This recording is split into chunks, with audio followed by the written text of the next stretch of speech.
नमस्ते दोस्तों, आप सबका स्वागत है इस वीडियो में आपको बताएंगे कि मई महीना 2024 का कैसा रहेगा। मई महीने में आंधी, बारिश, तेज ओलावृष्टि और कब बनेंगे बंगाल की खाड़ी और अरब सागर में चक्रवाती तूफान और पूरे देश भर में टेम्परेचर किस प्रकार का रहने वाला है, ये इस वीडियो में ये बात करेंगे। और थोड़ा सा मैं आपसे माफ़ी चाहता हूँ कि कल थोड़ा सा मिल नहीं पाया, क्योंकि कल वीडियो ये आने वाला था, क्योंकि मैं थोड़ा सा काम में ज़्यादा बिजी था, इसीलिए कल वीडियो नहीं आ पाया। तो थोड़ा सा माफ़ी चाहता हूँ आपसे। तो ये चला लीजिएगा, क्योंकि काम था मुझे, इसीलिए कल वीडियो नहीं आ पाया। तो आज हम ये वीडियो में जानकारी थोड़ी सी बताएंगे और वीडियो थोड़ा सा शॉर्ट रखेंगे, बहुत ज़्यादा लंबा नहीं बनाएंगे। तो पहले टेम्परेचर की बात करें पूरे देश भर के। पूरे देश भर में किस प्रकार का मई महीने में टेम्परेचर रहने वाला है, 1 मई से लेकर 31 मई के बीच में आई है। पहले उत्तर भारत से शुरुआत करते हैं। तो उत्तर भारत में दिल्ली, पंजाब, हरियाणा, ये 3 राज्य ये सामान्य या सामान्य से ज़्यादा टेम्परेचर देखेंगे मई महीने में 1 से लेकर 31 मई के बीच में।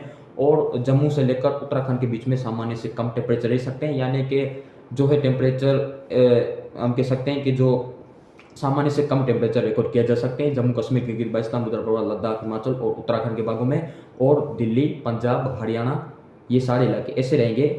तो इन सारे इलाकों में सामान्य से ज़्यादा टेम्परेचर रहने की संभावना हमें नजर आ रही है। और उत्तर प्रदेश और बिहार, ये दोनों ऐसे राज्य रहेंगे जहाँ पे सामान्य से बहुत ज़्यादा टेम्परेचर, यानी कि 45 डिग्री तक टेम्परेचर पहुँच सकते हैं मई में। इन सारे इलाकों में मई जो है 45, 47, 48, 48 डिग्री तक टेम्परेचर इन सारे इलाकों में पहुँचने की संभावना मई के एंड में हमें नजर आ रही है। इसकी संभावना ज़्यादा हमें नजर आ रही है उत्तर प्रदेश और बिहार में।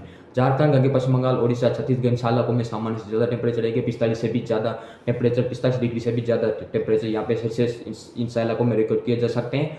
और ओडिशा, छत्तीसगढ़, गंगे, पश्चिम बंगाल, झारखंड, बिहार, उत्तर प्रदेश, ये सभी सामान्य से ज़्यादा टेम्परेचर रखेंगे। और पूर्वोत्तर की बात करें तो असम, मेघालय, नागालैंड में सामान्य से कम टेम्परेचर रहेंगे। मणिपुर, मिजोरम, त्रिपुरा, सिक्किम, अरुणाचल प्रदेश में भी सामान्य से बहुत ज़्यादा थोड़े से कम टेम्परेचर रिकॉर्ड किए जा सकते हैं, क्योंकि ये वहाँ पे लगातार बारिश होती है, तो टेम्परेचर सामान्य से आमतौर पर कम बने रहते हैं। और मध्य भारत की बात करें तो मध्य प्रदेश, राजस्थान, गुजरात, इन सारे इलाकों में भी टेम्परेचर जो है सामान्य से कम रिकॉर्ड किए जा सकते हैं। और महाराष्ट्र में भी टेम्परेचर सामान्य से ज़्यादा रहेंगे। और माफ कीजिएगा, गुजरात, राजस्थान, मध्य प्रदेश मैंने बता दिया कि सामान्य से कम रहेंगे।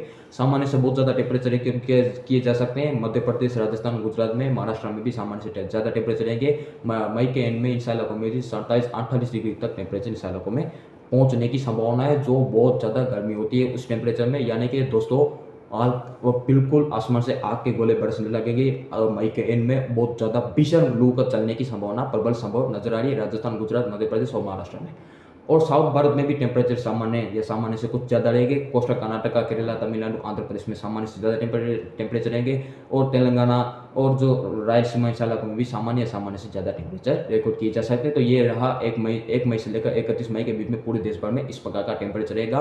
कुल मिलाकर के उत्तर भारत, पूर्वी भारत, मध्य भारत में सामान्य से ज़्यादा टेम्परेचर रहेंगे, दक्षिण भारत में सामान्य टेम्परेचर रहेंगे या सामान्य से कुछ ज़्यादा, और पूर्वोत्तर में सामान्य से कुछ कम टेम्परेचर रिकॉर्ड किया जाने की संभावना मेरे हिसाब से लग रही है। चलिए बात करते हैं बारिश किस प्रकार का रहने वाला है 1 मई से लेकर 31 मई के बीच में पूरे देश भर में। तो उत्तर भारत में जो है सामान्य से कुछ ज़्यादा बारिश रिकॉर्ड की जा सकती है, जिसमें दिल्ली, पंजाब, हरियाणा, इन सारे इलाकों में सामान्य या सामान्य से ज़्यादा बारिश रहेगी। और उत्तर पश्चिम भारत में कुछ सामान्य से कम बारिश हो सकती है, जिसमें पश्चिम मध्य प्रदेश, पश्चिम राजस्थान, पूर्वी राजस्थान और गुजरात, महाराष्ट्र के उत्तरी इलाके, वहाँ पे सामान्य से कम बारिश होगी। ओडिशा, छत्तीसगढ़, गंगे, पश्चिम बंगाल, झारखंड, बिहार, इन सारे इलाकों में सामान्य बारिश होगी। और उत्तर प्रदेश और जो बाकी जो इलाके, उत्तराखंड, हिमाचल प्रदेश और जम्मू कश्मीर में सामान्य से कुछ ज़्यादा बारिश या सामान्य बारिश होने की संभावना सालों को नजर आ रही है। उत्तर प्रदेश पूरा सामान्य बारिश देखेगा।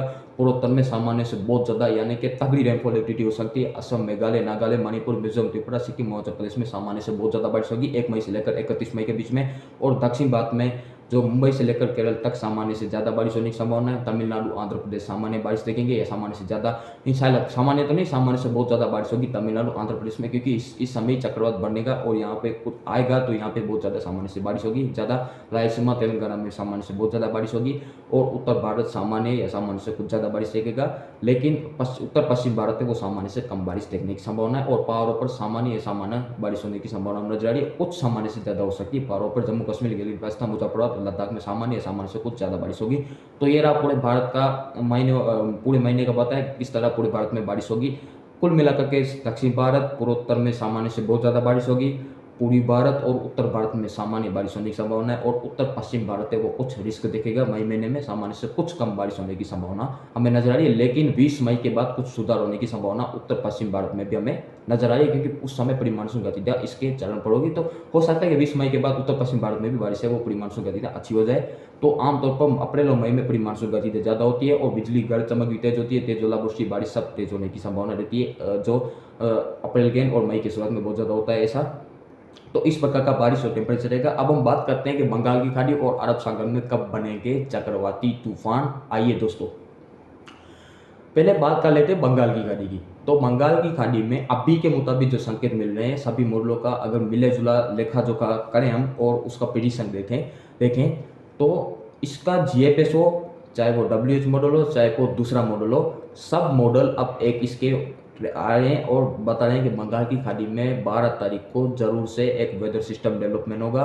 13 को डिप्रेशन बनेगा, 14 को डीप डिप्रेशन, और 15 को हो सकता है कि चक्रवाती तूफान में बदल जाए। अभी इसका नाम मेरे पास नहीं है, आएगा तो वो हम आपको आगे लगातार अपडेट करेंगे, और कहाँ पे रह जाएगा वो भी हम आपको ट्रैक भी आगे बताते रहेंगे। लेकिन अभी से मुताबिक ये जो है 13-14 तारीख को डिप्रेशन बनेगा, डीप डिप्रेशन, उसके बाद 15 तारीख से हो सकता है कि चक्रवाती तूफान में बदल जाए। और अभी के मुताबिक इसका ट्रैक देखें तो उत्तरी आंध्र प्रदेश और ओडिशा की बॉर्डर पर होने की संभावना है, यानी अगर ये यहाँ पे जाता है तो इन सारे इलाकों में तबाही मचा कर रख देगा, क्योंकि बहुत ज़्यादा नुकसान होने की संभावना है। तबाही वाली बारिश तेज हवाएं और समुद्र की लहरें भी बहुत ज़्यादा तेज उठने की संभावना, प्रबल संभव नजर आई है। तो इन सारे इलाकों में खतरा बढ़ चुका है थोड़ा सा, क्योंकि अभी बहुत ज़्यादा प्रिकॉशन लेने की जरूरत है, क्योंकि साइक्लोन आते हैं तो बहुत ज़्यादा प्रिकॉशन लेने की जरूरत है। अभी से आप सतर्क और सावधान हो जाइए दोस्तों। इसका ट्रैक हो सकता है यहाँ पे हो जाए, और एक ट्रैक होता है आमतौर पर, और होता भी है, एक दो मॉडल अभी ये भी दिखा रहे हैं कि ये म्यांमार या बांग्लादेश की तरफ चले जाएगा, तो ऐसा भी हो सकता है। और हो सकता है उत्तरी आंध्र प्रदेश और ओडिशा की तरफ आ जाए, लेकिन प्रिकॉशन लेने की जरूरत है।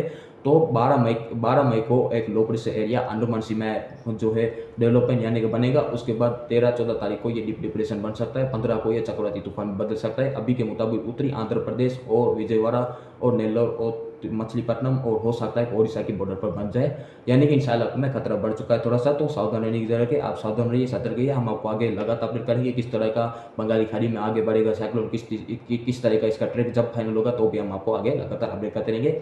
अब हम बात कर लेते हैं अरब सागर में कब बनेगा चक्रवात। आइए दोस्तों, अरब सागर में अभी 20 मई तक तो कोई भी हलचल नहीं दिखा रहा है। अभी साइक्लोन एक बना है, लेकिन ये यमन की तरफ चला जाएगा। इसके भारत के तट की ओर आने की संभावना बहुत ज़्यादा कम है, यानी कि 10% से भी कम संभावना है कि ये भारत के तट की ओर आए।